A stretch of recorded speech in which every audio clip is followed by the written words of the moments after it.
Good evening and welcome to the next episode of Sama's Kitchen.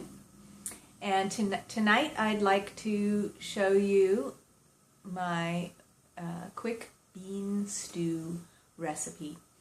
Now I have done the quick bean soaking method that, soaking beans overnight can be easy if you remember the night before. Think of it the night before. All you do is you put the beans in the pot, the dried beans in the pot, cover them with water, put a lid on, and set it on the stove or wherever. And then it's ready for rinsing and cooking the next day.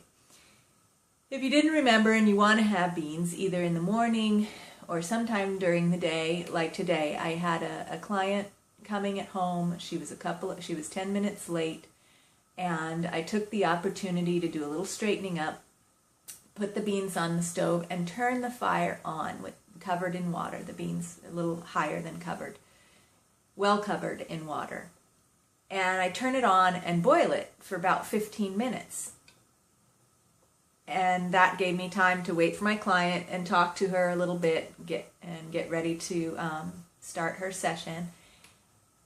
And then as she was getting ready for the session, I turned off the stove under the soaking beans and put the lid on. And then allowing them to soak for an hour after being boiled for 15 minutes. And this method of soaking has actually proven to eliminate the gas forming properties more effectively than the overnight soaking. So it's a great method. So that's what I've done with these beans. So then once I was done with my client and ready to make dinner, I poured the beans out into the strainer in the sink, rinsed them, and put them back in the pot, and covered them with water again, putting them on to boil. And I'll show you what that looks like here. Here are the beans boiling in the pot. Now this foam here can be scooped off as another way of reducing the gas forming qualities of the beans. Another thing we can do to reduce the gas forming quality of the beans is add some seaweed.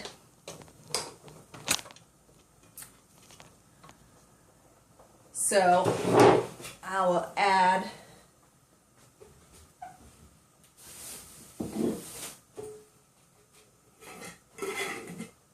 some seaweed. This is a jar full of dulse flakes.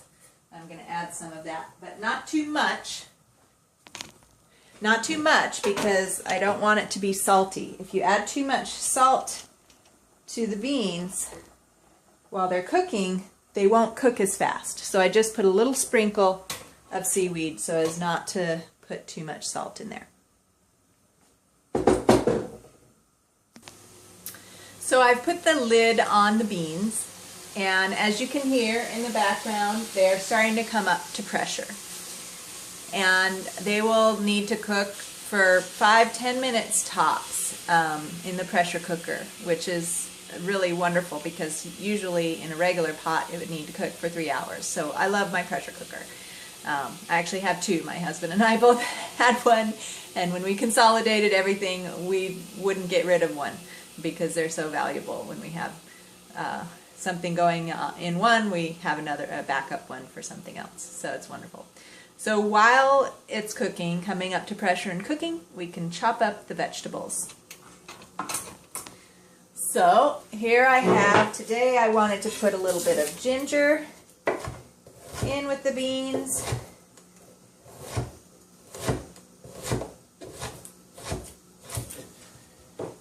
As you can see, I don't worry about peeling the vegetables. All parts of the ginger are wonderful and nutritious. Some people may say that the skin or the peel has some kind of flavor or quality that's undesirable in a refined palate, but I am a peasant chef. So for me, it's more about simplicity and nutrition and health and wellness. And rich, fancy diets tend to produce dis-ease. And so simple, whole foods diets are the healthiest ones. So, chopped up ginger, skin and all. Now, I'm going to chop up half of a leek. This was a very fat leek, as you can see. It looks like a whole leek, but actually I used half of it in dinner the other night because it's so fat. So I'm just going to chop up that leek.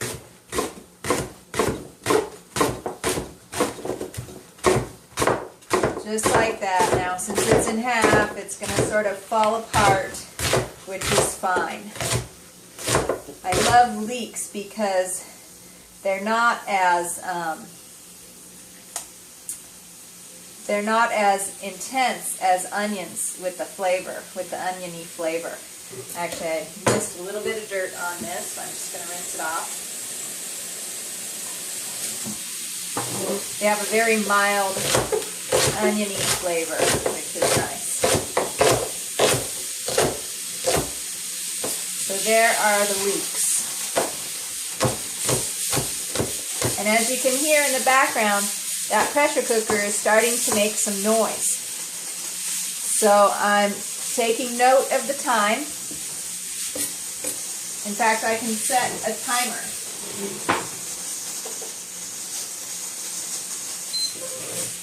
I'm going to set a timer for 7 minutes.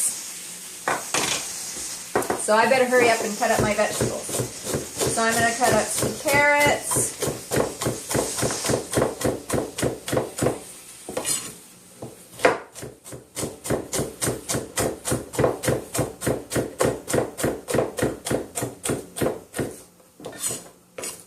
And as you notice, I have not peeled these carrots.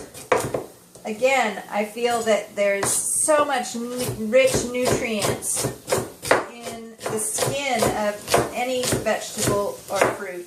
I mean, some skins we won't eat, like orange peels or whatever, and the skin of the garlic, but other skins we will. I'm just going to turn this down. Okay, and then you notice I didn't cut off the tips and the ends of the carrot very much. I cut off this part of the carrot a little bit, but minimally, because in macrobiotic cooking, we talk about the yin and the yang of a vegetable. The yang is the expansive part, so the fat part of the carrot in here. The yin is the gathered part, so the tips. So as we look to create balanced energy in our foods, we want to have both the yin and the yang parts of the vegetables. So I include all of that in the stew.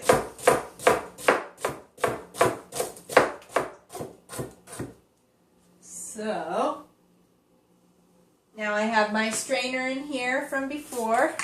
So I'm just going to dump all that into the strainer. So I have room for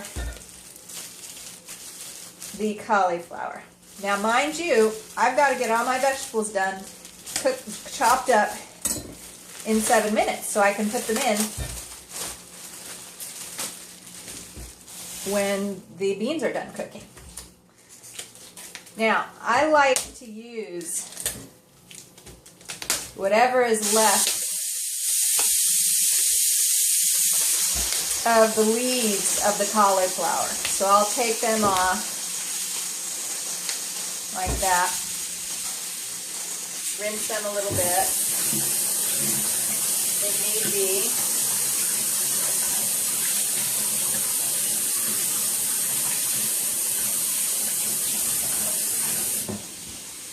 It's all about the whole vegetable.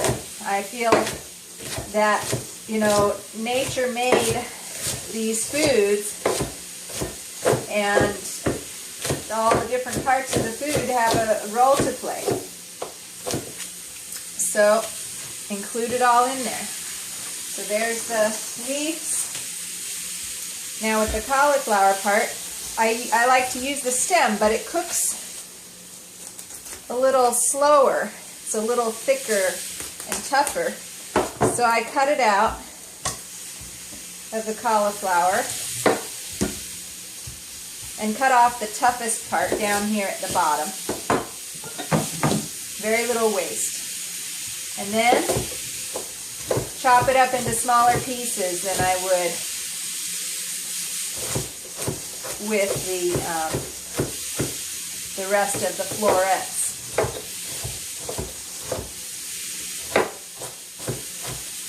I still have some leaf parts here that came off.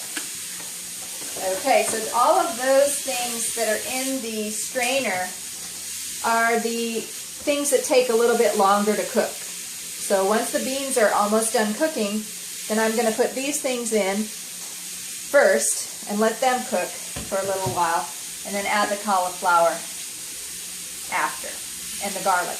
With garlic, to get the most medicinal and nutritious qualities of garlic, we want to cook it as little as possible. It's a little intense to have raw all the time. Sometimes it's okay. I like it just slightly cooked. And I'm just going to trim the cauliflower. It has a little bit of... Okay. So now, for the cauliflower florets, I used to just chop it up, but then it would make a mess of little bits. So what I do is I kind of stab it in the middle and break it apart. And then quickly come from the bottom and cut it into some bite-sized florets. Now, I'm working quickly because I'm seeing that the beans only have about a minute to go before they're going to be ready to be opened up and added to.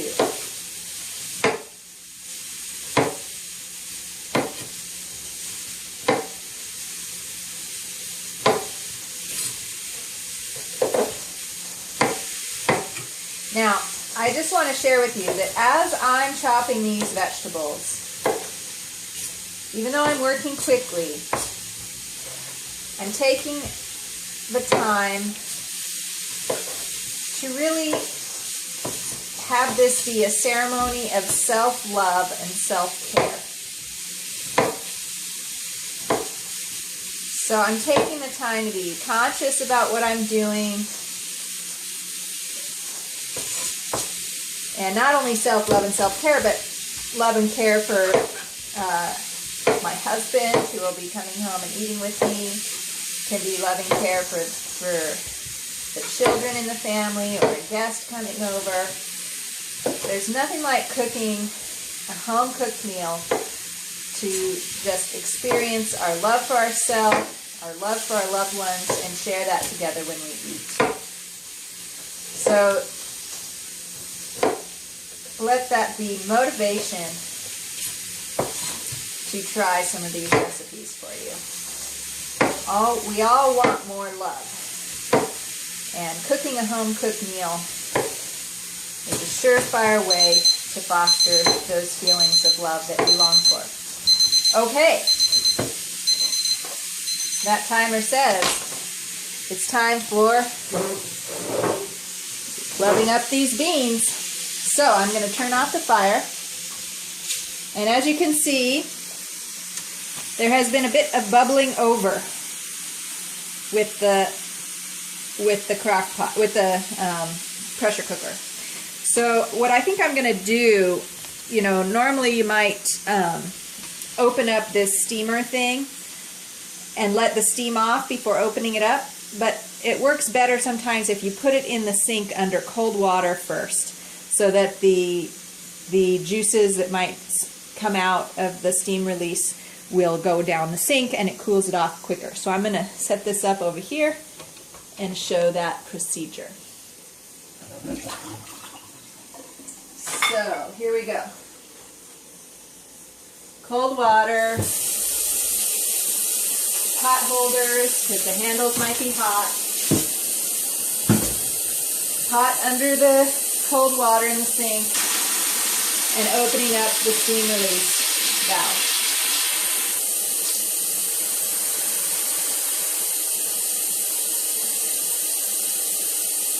And I wait until there's not a whole lot of noise or steam happening anymore. That should be good. That was less dramatic than it sometimes is.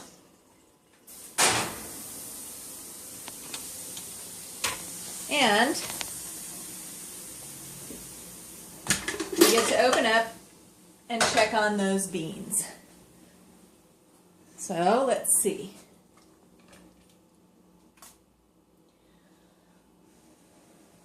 One good test to see if the beans are ready is if you blow on the bean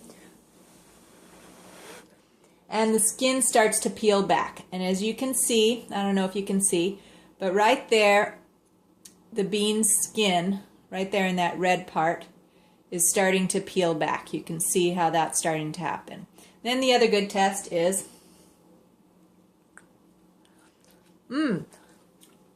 it's a little bit underdone, but close. So I think I'm going to turn the fire back on and put the longer cooking vegetables in and put it back up to pressure. And that should finish cooking the beans. And I'm putting also the ginger in, any root vegetables, oniony vegetables,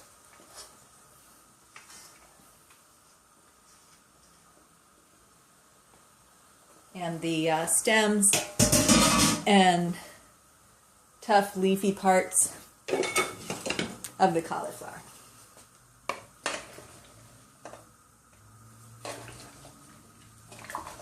And I'm just going to stir that in so that all the vegetables are mixed in there with the beans.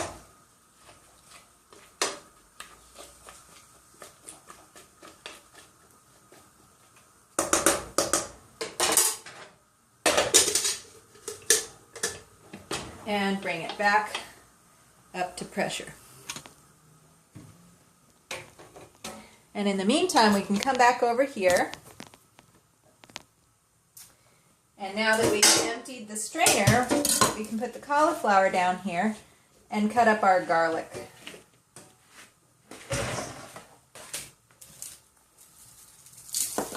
So there's some quick ways to deal with peeling garlic that I've learned. Smash. So make sure you could see that okay. You put the garlic on the cutting board, put the flat of the knife on top of the garlic, and smash it. Some people pound hard with the hand. I like a little bit gentler approach. I'm a massage therapist, so I do a little deep tissue smash on those garlic cloves. And then, lo and behold, the skin is just coming right off. I can even just dump the garlic out of the skin very easily instead of sitting here arguing with it about getting out of its skin.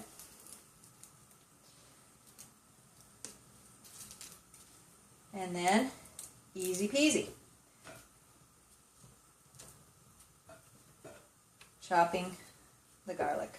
Now again, some fancy gourmets would say that the tips of the garlic clove aren't suited for food, that there's something wrong with those tips.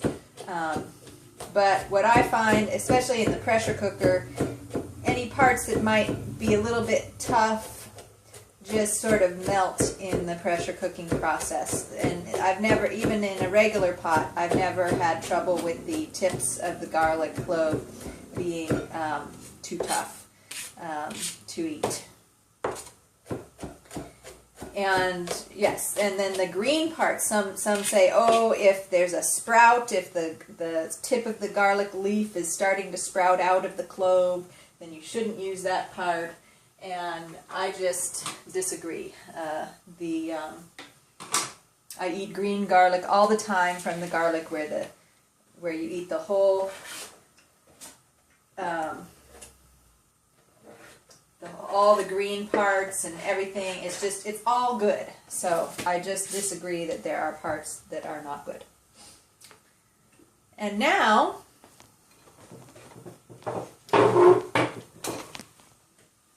we get to wait. Take a break, have a glass of wine, a cup of tea. I'm going to set my timer here for 2 minutes. That should be good for those vegetables. And in that time span, I'm going to take a break. Be back. So, here I am, depressurizing the pot once again with all those vegetables. And we're going to open it up and add the cauliflower and the garlic. So, here we go.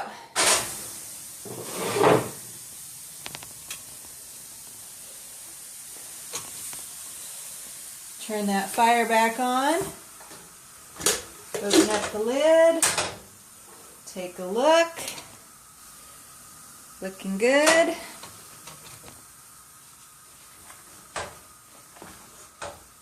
And let's just test one of those beans again, just to make sure they got what they needed. Oh yes, that skin is peeling quite nicely. You can see that skin peeling? Oh yeah, look at that peel. That's a nice peel on the skin. Oh yeah, nice and soft, but not mushy. The beans are still holding their shape. So, time for cauliflower and garlic. Now, my husband teases me all the time because of my challenge for fitting everything in the pot. Tonight, I did pretty well. Sometimes that's why the second pressure cooker comes in handy, as I've get carried away and everything that I prepared won't fit in the pot. But tonight, look at that. I think we're going to be okay.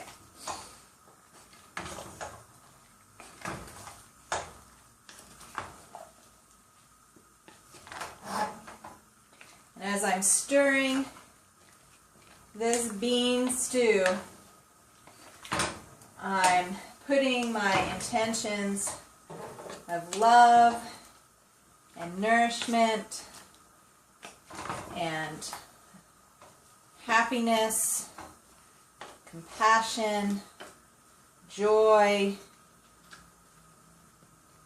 companionship, friendship, whatever intentions, abundance. That's my thing, is I fill the pot to almost overflowing as a practice of affirming abundance. And so now I'd like to add some spices.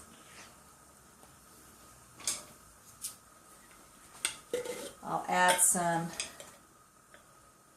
turmeric here, some chili powder, not too much because we already have that ginger in there, some whole cumin seeds, I think that should do it. Just simple and delicious and filled with love. Oh, and let's not forget, there are a couple of ingredients that I like to add at the end. If you want to add any tomato sauce or fresh tomatoes, I happen to have some beautiful garden dried tomatoes from the garden that I'm adding. You want to save any tomatoes or acidic ingredients like vinegar or lemon or anything like that till the end when the beans are already cooked, because just like salt, they will slow down or stop altogether the cooking of your beans. So I've waited till the very end to add my tomatoes. Another nice thing, other nice ingredients for an added flair is a little bit of dried fruit. Just a little bit, because you don't want to have it too complicated, but that rounds out the nice flavor. So there you have, that's going to cook just a few more minutes for that cauliflower, and there you have a lovely bean stew in less than half an hour total. 26 minutes on this video right now. It took me less than the 4 minutes remaining to put the rice in the rice cooker earlier today and do the prep and follow up of soaking the beans in the quick soak method. So less than a half an hour, nutritious bean stew, and this pot here will probably last my husband and I several meals today and probably tomorrow. So you can make a bigger pot if you get the bigger pressure cooker for a larger family, and have that stew last you for a little while. So, happy cooking. Blessings.